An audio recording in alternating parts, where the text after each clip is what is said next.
Hey everybody out there in YouTube land, Jake of the OneManBand is back again. This is RWBY feedback video number 5? Yeah, I think so, yeah, 5. Let's go with 5. It's gonna be 5 from now on. But anyway, this is for the very end of Volume 2. This is gonna be the last feedback video that I really do. I mean, that's totally up for whatever. I mean, I can make another feedback video in the future if I feel like it. But in my realm of thinking right now, this is going to kind of be the feedback video about the last few episodes. So without further ado, I just want to tell you guys, the visual that you're seeing right now, it may be due to change because I may be recording these on different days and at different times. Because once again, it's a lot of videos, it's a lot of comments. So with that all out of the way, let's get right to the good stuff. Let's start off with the episode 10, part 2. I once again apologize for that having to be split off into 2 bits. It wasn't a telescope, it was his coffee cooler. And yes, I know that as soon as I saw episode 11, I instantly was like, oh geez, I'm gonna get so much crap for calling his weapon his telescope instead of his coffee thermos. And coffee cooler. No, you don't cool coffee. I mean, I don't know what kind of coffee you're drinking, but people prefer their coffee hot. So, but I know what you're talking about. The only time I've seen someone so apologetic is in anime. I don't know if that's a compliment. Maybe. There's no need to apologize. Also, conspiracy web. If you're talking about this right here, where I'm pointing, indeed, it's my RWBY conspiracy web.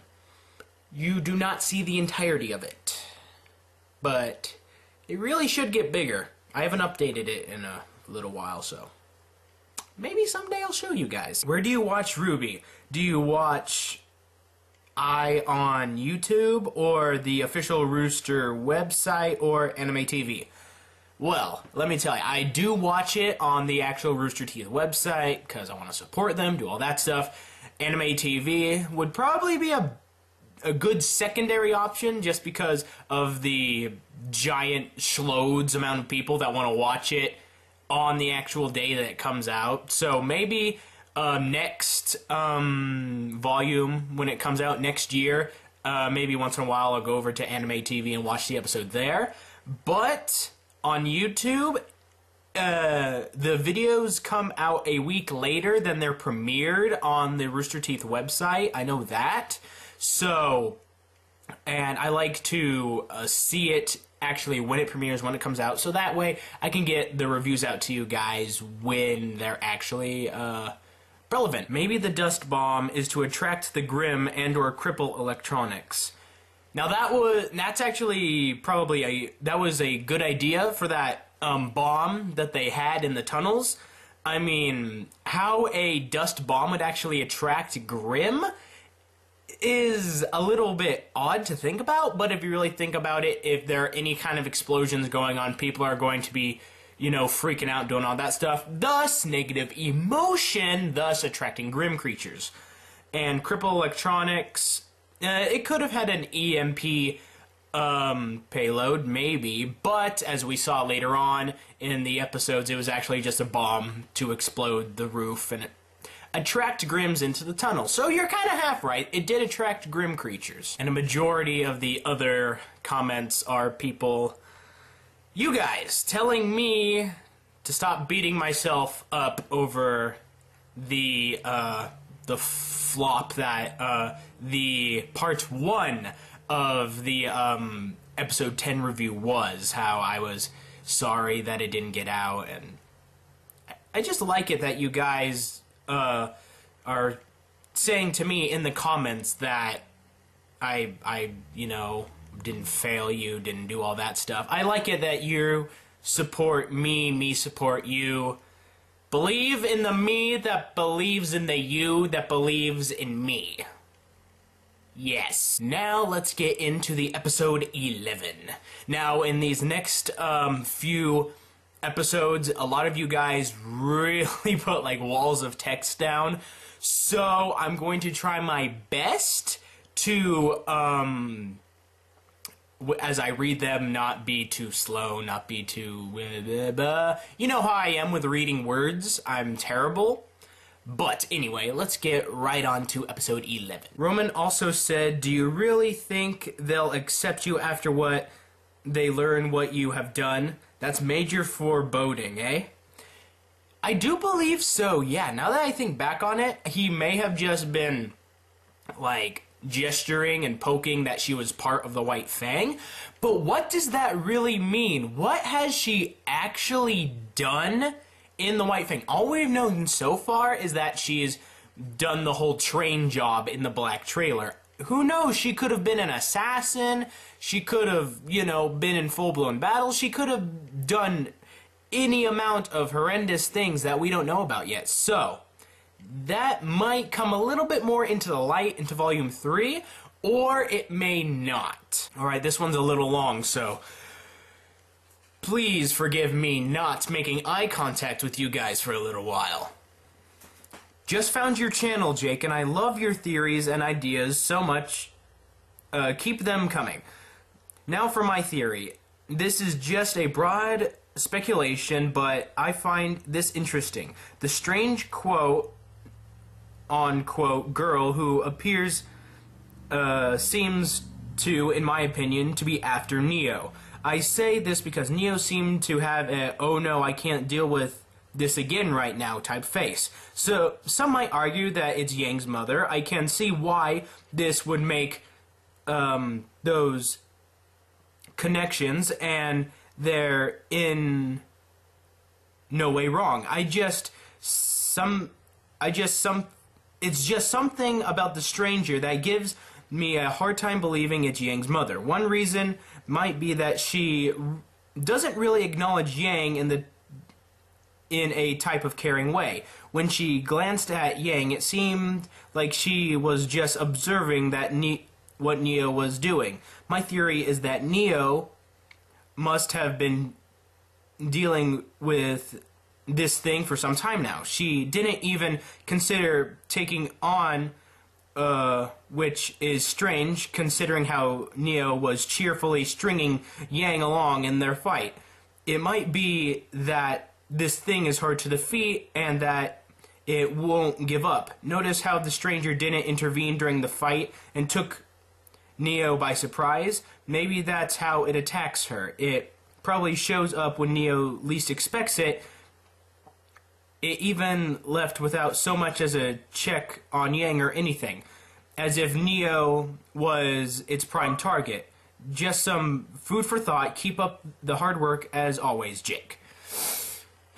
Now, you make a very valid argument, as at the end of Volume 12, as we've seen, obviously there's a relation between this person, who we now know is called Raven, and Yang, whether that be mother, sisters.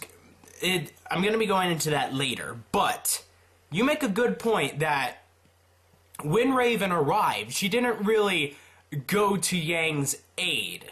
She was more or less just there to stop Neo and drive her away. So, whether Raven is some form of bounty hunter, or maybe, huntswoman that works by her own rules, hunting down these criminals in this, chaos syndicate. But, with the look that Neo gave, it really makes you wonder that they've obviously had run-ins before, or the very fact that this person showing up in that way scared the crap out of her. So maybe she's heard stories, or somewhere along those lines.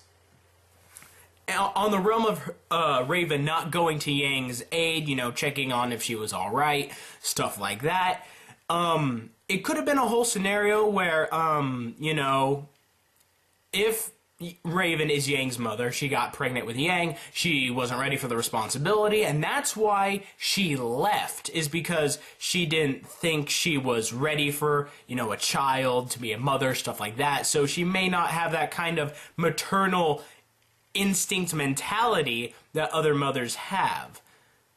Once, like you said, food for thought. We're gonna have to really think about that. That's the thing about Neo. She rarely hit Yang at all during their fight. She just dodged, twisted, and twirled around Yang's attacks, exhausting her until she could get her with a one-hit KO. That's why Yang couldn't even bring her semblance into play. Very good point. Yang, she becomes more powerful the more hits she deals out and the more damage she takes. And I talked about how back then in episode 4 that really the only way to take out Yang then is to hit her with so much power that she would just instantly just KO. And that's what Neo did. She made Yang exhausted, frustrated, to where she could just hit her really quick and just make it a one powerful KO hit. The Masked Crow character had a skirt, so definitely female. Well, bro, you haven't watched enough anime if you think someone having a skirt makes them a girl.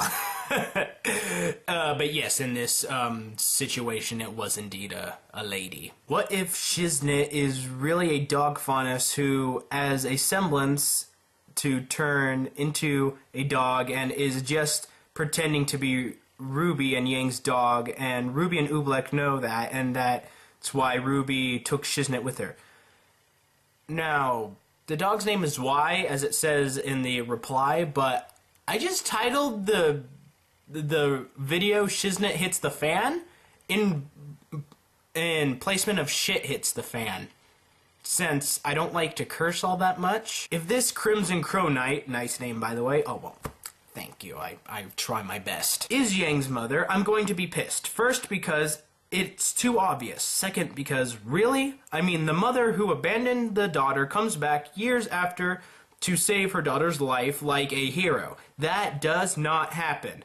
But no matter what she does to me, Yang's mom will always be a monster. I'm hoping that woman is like Adam's sister or Adam's replacement to Blake, and that she only saved Yang by a coincidence. Either that or she is RWBY from the future. In all reality, she could be anyone but Yang's mom. Now, once again, it is highly implied at the end of the series that she is indeed Yang's mother. But I do feel your frustration in this whole thing. You know, like, she abandoned her daughter. She totally left her daughter when she was, you know, really small and cute and stuff. And she just, you know, went on her way to just come back years later. Now, once again, we can make the same kind of argument with not Yang, RWBY's mother, if she is indeed alive. Now, why this exactly happened? I mean, that's why I believe that Yang's mother, whether it be Raven or not, didn't have the maternal drive. Like, she didn't want to be a mother at that time, due to the fact that it just seems so out of place for a mother to leave her child like that.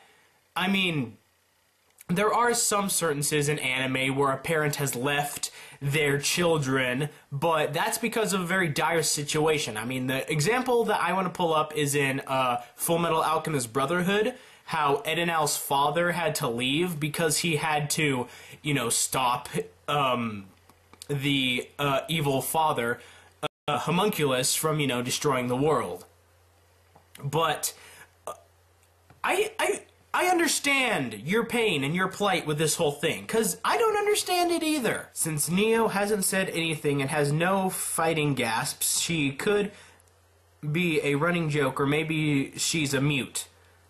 That is kind of the theory running around right now, that she's a mute. My friend Sleeper Ripture does support this theory, definitely. There's the whole fanfic that she's writing revolves around her being a mute. Now, either she's going to remain a mute, or she's going to gain a voice later when they finally get a voice actor. And, but once again, that's a whole other bag of worms. Those two-legged Grimm reminded me of the creatures from Tremors 2. Holy crap! Yes!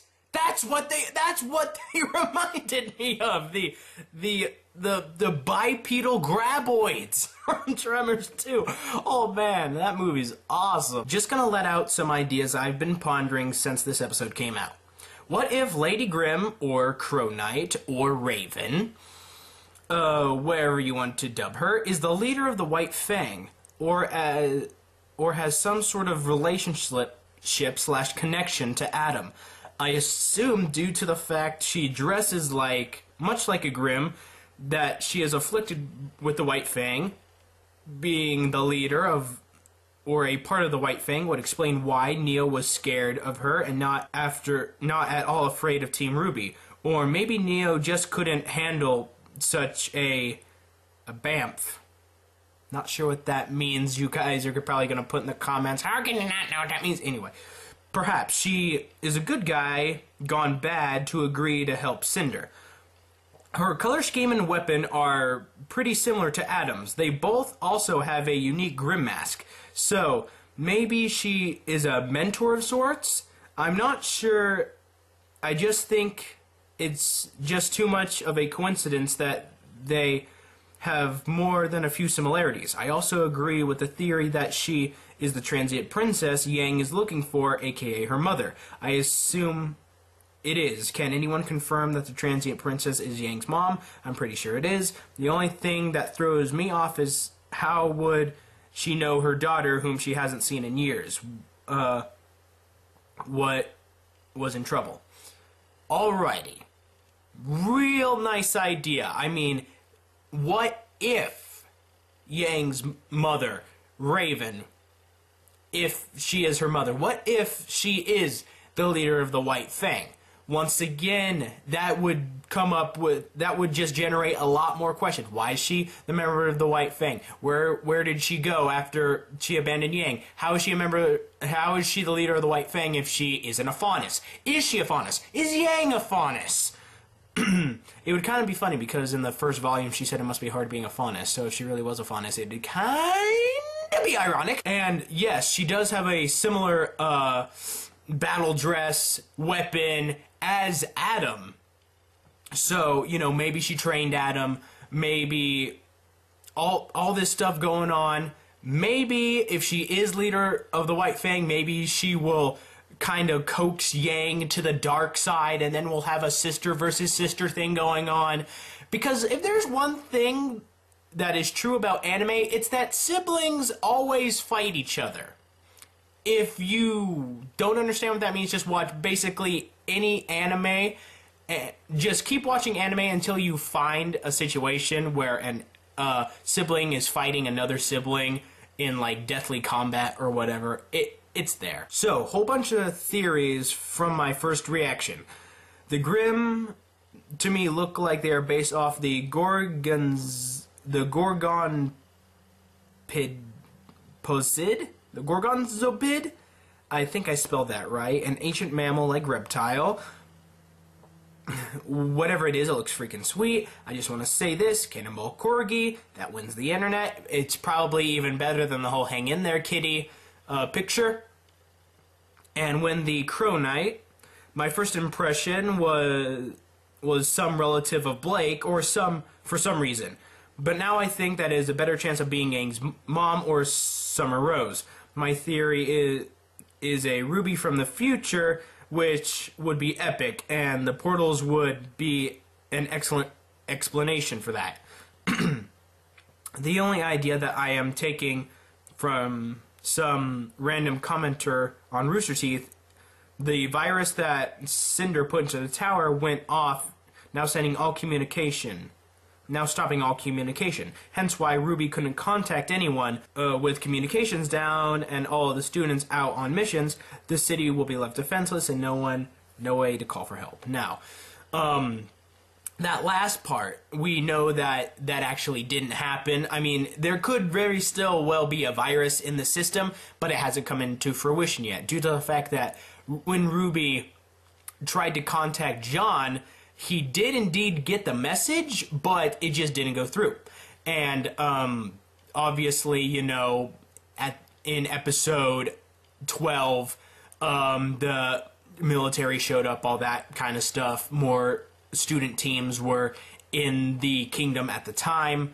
But as for all those other theories, they seem to be pretty much going along with everybody else's. If you watch closely, Neo's eyes change color. My theory is that she has 3 different semblances, and she can combine in 15 different ways. And my bet is that the mystery woman is Ruby's mom. Now, that first part where you talk about how Neo's eyes change color, that actually, you want to talk about that with my friend Sleeper Ripture, because she has the whole theory going on where she may have, Neo may have multiple personality disorder, and that the change in her eyes is really when her personalities change. So, gonna have to look out for that. The new Grimm reminds me of the Ogre Tale from the God Eater games. Never played those. The Pokey Sword, hee, is a hidden blade, kind of like the one in Cane Swords. Now that was going on in my head. That's what I wanted to think of, but I couldn't think of it when I was recording that review. Anyway, also, when the Crimson Crow Knight, you came up with a really crazy, silly names. You know, I try. I really do. Shows up. I was imagining Jeff saying, "That is scariest dicks." I think she could be Yang's mom based on her skirt design and or Ruby's mom. I'm counting stepmom status here based on the color scheme, and her pale skin is closer to Ruby's skin tone, not to mention she saved Yang and how her eyes posture lingers on Yang on the ground. That whole scariest dicks thing, definitely funny. But we do know that she has a relationship to Yang, not Ruby. But it's just the whole thing with Raven coming into the picture at the very end of the series. It's so trolling, because it's just like, oh, we're giving you this small bit of information, and that's it. Play with that. Love, Monty. 2 problems I had with this episode. Ruby is rescued instantly, which is only a minor issue to me, and the fact that the Deus Ex Machina that saved Yang wasn't even explained in the same episode. Who is that woman? I really hope that we can learn about her in the next episode, because it's just going to drive me crazy until Volume 3. Now, do we really want to call her the very ending sequence of Volume 2 an explanation on who this woman is? I believe not, because it's like, if you just watch the credits, you can learn her name. And with that whole segment where Yang and her have the meeting there, kind of suggests that a mother-daughter relationship, or maybe a sister relationship, because honestly, their facial structure is very similar. They look almost the same age, stuff like that. But once again, anime ages can be totally off the rocker, off wherever. But I do understand your pain with the whole Ruby was rescued instantly. I was thinking that that was going to be drawn out a little bit more. But I guess what are we gonna do? I mean, once we get into the later volumes of the series, I'm hoping that it just gets real intense and kind of, because in a series like this, it's going to get dark at some point. Now the real question is, when is it going to get dark, and how dark is it going to get? That's completely up in the air. It is the Skags from Borderlands. Once again, never played the games. I know that's probably impossible for you guys to hear, but my defense, I never really had friends to play the game with. And second, I have indeed seen Skags, like, in pictures of Borderlands and the, 5 minutes I've actually played of it. So I can definitely see them being the inspiration for that new Grim creature, plus all the other inspirations that you guys have put down thus far. This was uploaded on my birthday, so I consider it a birthday gift. Oh, well, happy birthday to you, bro, in the past. I love your videos. You are awesome. I don't know about that, but you're awesome. I had some major black trailer flashbacks in this episode, and I thought when Blake went alone that she was going to see Adam. I thought that too, actually, when it was the whole, like, oh, I'm going to fight this guy, I'm going to fight this guy, well, I'm going to go alone and fight the big boss. I thought it was going to be actually Adam there. But it turns out to be Roman Torchwick. Adam comes in at the end of Volume 2. Also, when it comes to Velvet's weapon, we're talking about episode 12 here. I would allow this, even though we're talking about episode 11. When it comes to Velvet's weapon, it may also function similar to Honey Lemon's purse from Big Hero 6. Fortunately, I haven't seen Big Hero 6 yet, but I guess it is now something that I should go do. That way I can know what you're talking about. I'm glad I'm not the only one who thinks she's adorable because of her height, XD. And I'm still hoping she's mute. It looks that way. You're talking about Neo. Well, it's just Neo. I don't know what it is, but I always like a good villain. And even though she may not be an actual villain, she may kind of just be a circumstantial bad guy, she is, like, adorable. I mean, she's short, she has the whole hair thing, and the eye thing, and she's a freaking parasol. I mean, come on, how can you not think that is adorable? The Lieutenant is based on Jason Voorhees. Okay. I'll give that to you, but Jason wielded a machete, am I not correct? He did not have a chainsaw. Did he ever have a chainsaw? Maybe he did. He may be a combination of maybe Jason Voorhees and Texas Chainsaw Massacre, but that is not the first time I have heard this theory. It's definitely something to think of, due to the fact that he seemed pretty much impervious to pain, because he was able to fight through Weiss's attack and then grab her by the face. Plus he had the whole mask thing going on, but that's kind of every White Fang. But if he was based off Jason Voorhees, we gotta look out for him, because Jason Voorhees is pretty much unkillable. You're not wrong, Jake. That person, who me and a lot of my friends are calling Raven, this was... Okay, this was put out at least after the episode 12 thing, but is indeed a female. If you look right below her neckline, when we get a front shot, we can clearly the top of... So obviously we can clearly see the top of some cleavage. And if she is indeed Yang's mom, yeah, probably definitely, because boobs. I've noticed, with the help of someone else, that the Crimson Crow Knight, as you called her, aka Raven, has similarities to 3 members of Team RWBY. She is similar to Ruby with the sense of similar color scheme. Weiss, due to the fact that her weapon, that she has a weapon that does different things that rotates, and its color coordination, and Blake through the fact that she has a Grim Mask, which a White Fang uses to access, though hers is more complete. Her weapon is a curved blade instead of a pointed blade. Given enough time, someone could probably find a connection to Yang with the Crow Knight, Yang being her being Yang's mother, kind of dealy. But for now, there is no connection. What this means is, could be only one of several things. One possibly, which is a bit of a long shot, is that she's Ruby from the future. That is a theory that's really going around, isn't it? Well, during that time, at least.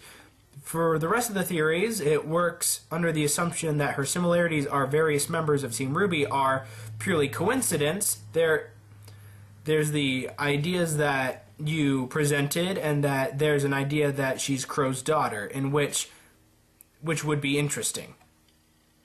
Now, you have a lot more to that theory, but I'm just kind of going to stop you right there, because, you know, wall of text.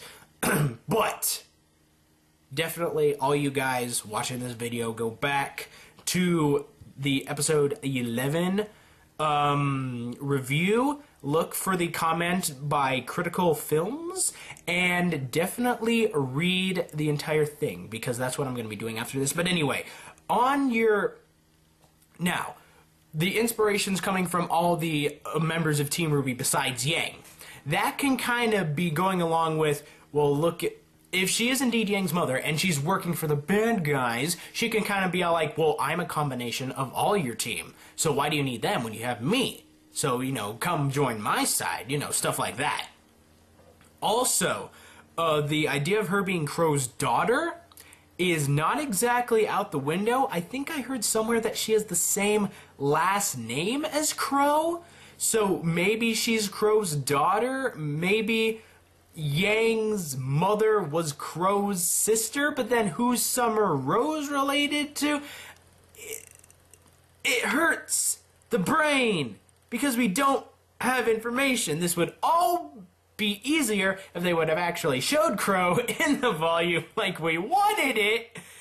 And I think I'm just going to have to end this comment tangent right here before my brain explodes. Alrighty, now on to episode 12, the finale. That's not what happened with Oobleck and Port. If you look closely, there was 2 shots simultaneously. A smaller, fiercer fireball from Oobleck, and Port's was a larger light energy shockwave shot. Port's was weaker looking than Oobleck's, but had a much wider range to its shot. Also, from what it showed, it seems like Glenda's powers focus on earth dust. Alrighty, let's just jump into this. Now, Oobleck and Port. Oobleck, as we've seen, is a very, he can hold his own in a melee battle. But his expertise seemed to be launching projectiles. And now with Oobleck, with his blunderbuss axe, it probably works in the same way. So put them two together and they both complement each other's strengths in range to form deadly ranged attacks. And then your thing about Glenda's powers being focused on earth dust, the whole control of earth-like elements, is not only strengthened by this episode, but also in the very first episode of the series when she was doing the whole fight sequence with Cinder. She used pieces of just rubble to form into weapons, which she then attacked the hover ship with. I don't think Ironwood is evil, but he is bad. As in, he means well, but his methods will cause immense problems. And yes, I do agree with you there. I don't believe that he is consciously evil, but his way of thinking can lead to bad consequences, if that makes any sense. Like, he is a person who, he's based off the Tin Man. That's my theory. So, what does the Tin Man not have? He doesn't have a heart. So, Ironwood thinks completely logically with his head, with his brain. He doesn't let emotion or any of that stuff, anything that would come from the heart, get in his way. So, but if you just think that way all the time, you kind of lose the whole essence on what you're trying to protect. You're trying to protect the people, and that's what Ozpin has. He is trying to protect the people without really causing great distress. Now that Ironwood is now in charge, you know, he's probably just going to go whole military bravado, thus putting everybody kind of on edge, if they weren't already on edge, due to the fact that Grimm infiltrated the city. Since this one is in all caps, I will say it very loudly. Ladies and gentlemen, I'd like to apologize for my brave theory. It's not Yang's mom, but twin sis, probably. Now, okay. The whole thing with Raven. The running theory, and what everybody is accepting, mostly, is that it is Yang's mom. But, do we know that for sure? No. Because we weren't really given a valid explanation for this character. But enough of that. I'll get to that in a later video. But anyway. But, it is quite possible that this may be a twin sister, maybe even a clone. Who knows? We don't know what kind of technology they have going on. Oh, and by the way, I think your avatar is positively amazing. Rainbow Dash in human form. I think Roman being caught was part of the original plans, just that it was earlier than intended. He purposely let himself get caught, though he was quite capable of making an escape. Which I can honestly agree with, because in the previous episode, when he fought Blake, he really didn't put up that much of a fight, if you really think about it. In the last episode of Volume 1, we see that he was able to basically take on both Sun and Blake at the same time, even though he was kind of losing at that point. But, once again, Ruby and Penny showed up, everything went haywire, and he just decided to make a quick retreat. So, him being defeated by Blake, and then him being captured, were probably, yes, all part of the original master plan. Because not only was he captured, but he was captured by Emerald and Mercury. So he was captured by fellow cronies in the Chaos Syndicate. Which I'm now, that's the kind of name I'm using for this band of baddies.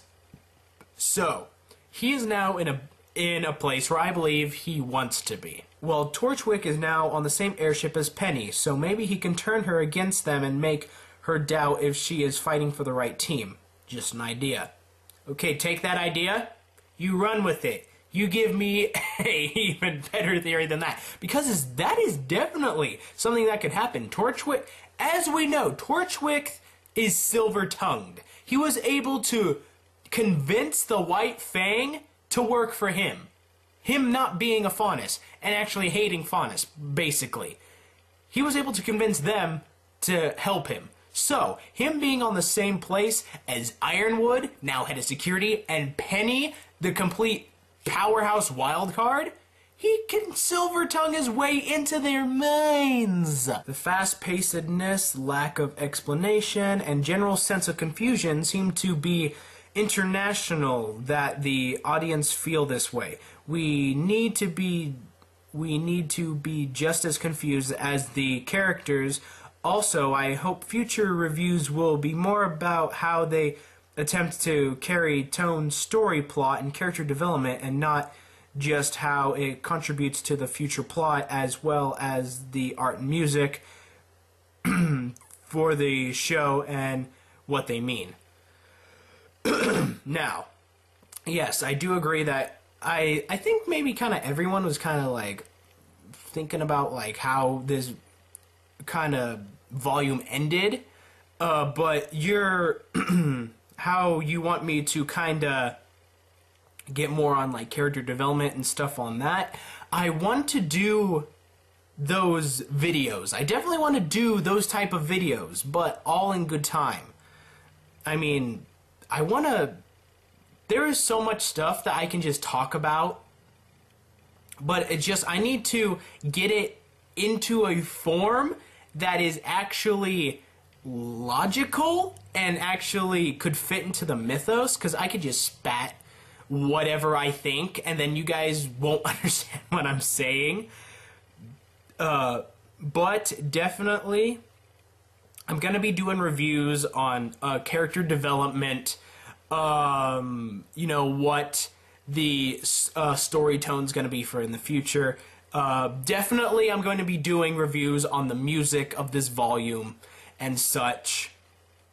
But the whole ending, now that you bring it up, it really does make sense why they would end it like this. I mean, even though we're a little bit miffed about how it ended so quickly and abruptly, it really... Now we feel like Team RWBY. We feel like it all just wrapped up so easily, so quickly. Now, is Team RWBY willing to just accept this kind of just, oh, everything's gonna be fine? No, I personally think that they don't really think that. I think as time goes on, they're going to kind of think, well, maybe that was a little bit too easy. But the whole essence that you said that the audience is just as confused as the characters, I think that if that's what they were going for, they really hit it on the head. So kudos to you, Dead Gavin. RWBY Volume 2 soundtrack. I need it. I need it right the F now. You and me both. You and me both. Interesting fact. Neo in Latin means to weave or spin, which kind of matches her fighting style, don't you think? Yes. How does this happen? I mean, do they really go that in-depth to look for a character's name? Or does that just happen? My points for this video. 1. Maybe Ren came from a small village, and so he really wants to help other villages because of him growing up outside the kingdoms. 2. Well, really quick, let me just give my 2 cents on that one. We do know that Ren and Nora grew up together because Nora said that they have been friends for a very long time. So, maybe they both grew up in a village outside the kingdoms. Maybe he did, and they only just became friends when they went to a combat school. Once again, past things that may come into context or may not. 2. Team Coffee is flippin' amazing. We all knew that. We all knew that. 3. Koku has a machine gun. I think the proper word you're looking for there is Vulcan minigun with explosive rounds. 4. It seems like Velvet has to save up for her weapon, so does that mean that she can only use it once in a while? And did she use it when they were on their last mission? Very valid idea. But if you heard what Coco said, she said that she's been saving that. She's basically been saving her weapon all semester. Don't bring it out now. So maybe she did use it on the previous mission that they were on, or maybe she didn't. And but maybe it is a weapon that can only really be used once, or maybe it's just the RWBY production team trolling us because they know that we wanted to see Velvet's weapon and they just didn't want us to give it to us this volume. 5. Adam seems to be the leader of the faction in the area, and he said they would listen to him. Does this mean he was part of the White Fang before? Now, I believe he's part of the White Fang now, but once again, there's going to be a lot of comments, I know this, that are going to be saying that, oh, Adam is leader of the White Fang. Oh, Adam is a lieutenant in the White Fang. Either way, he has power with the White Fang. He has power over the White Fang, because now he's going to be in charge of them.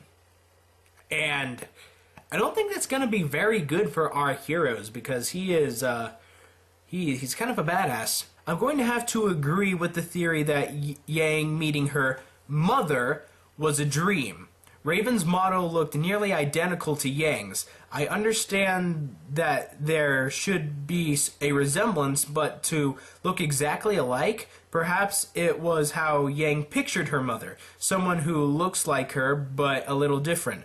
Plus, how could Yang know she was in the courtyard? I guess Raven could have just been waiting for her, and Yang could have just happened to walk in. I doubt, though. We will just have to wait and see. Now,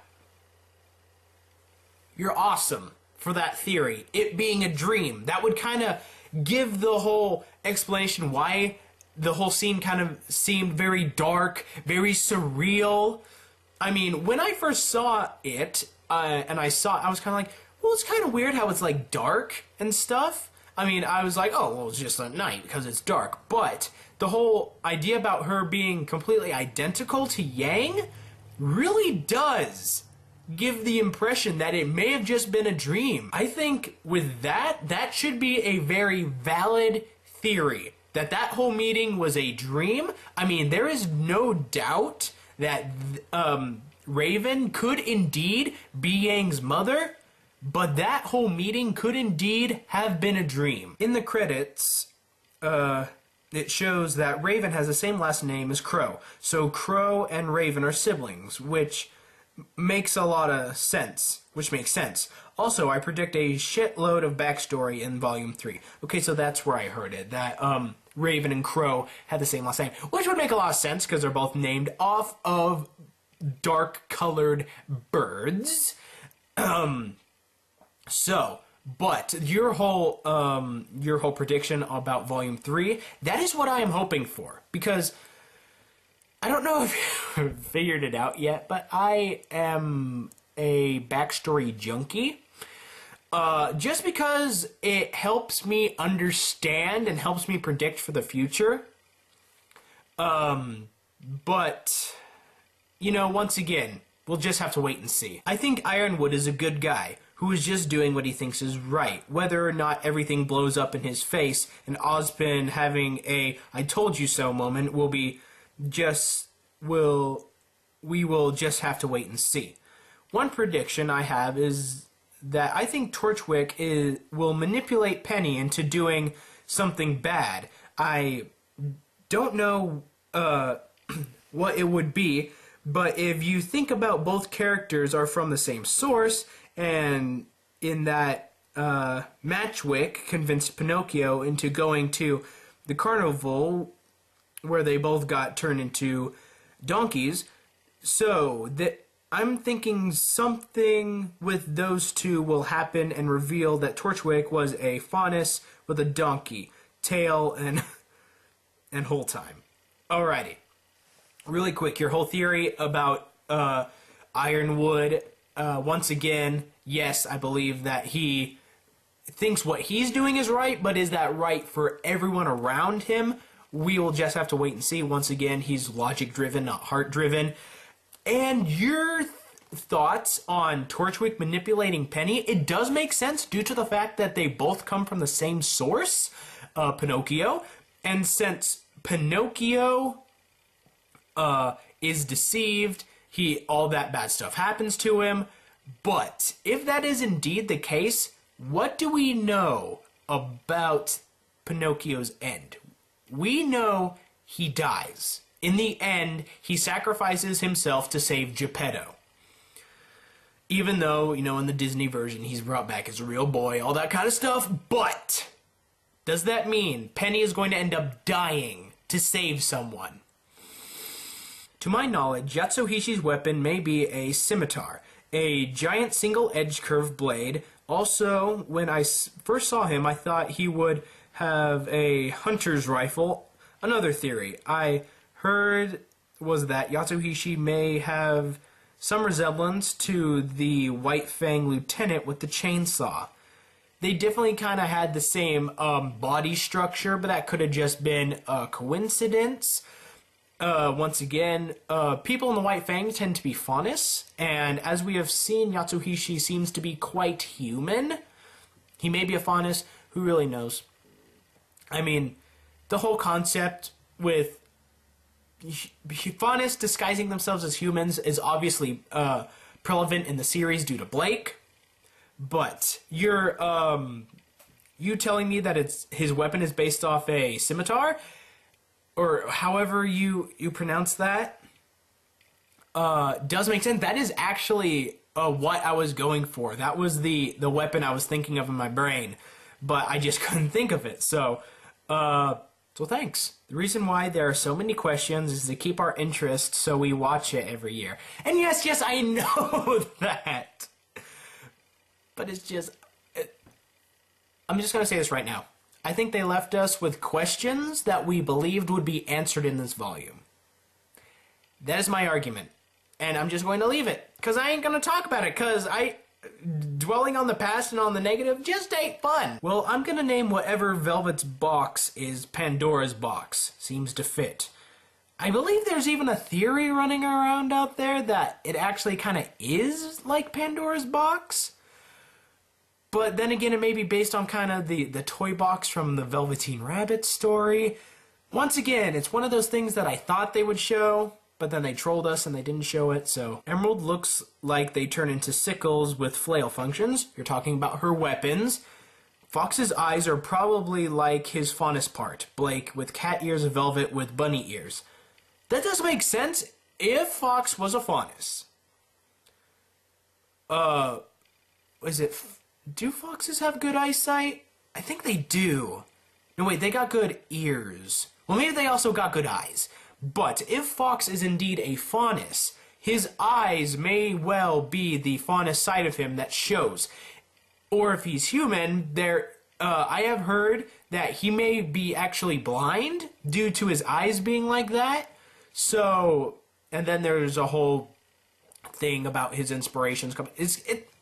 It's another video waiting to happen, guys, is Fox's breakdown. If Cinder is the Black King chess piece, then her team are the other pieces in the chess game, with Roman being a pawn, has reached the other side of the board by being captured, ergo being a queen piece, and causing problems for the enemy from behind enemy ranks.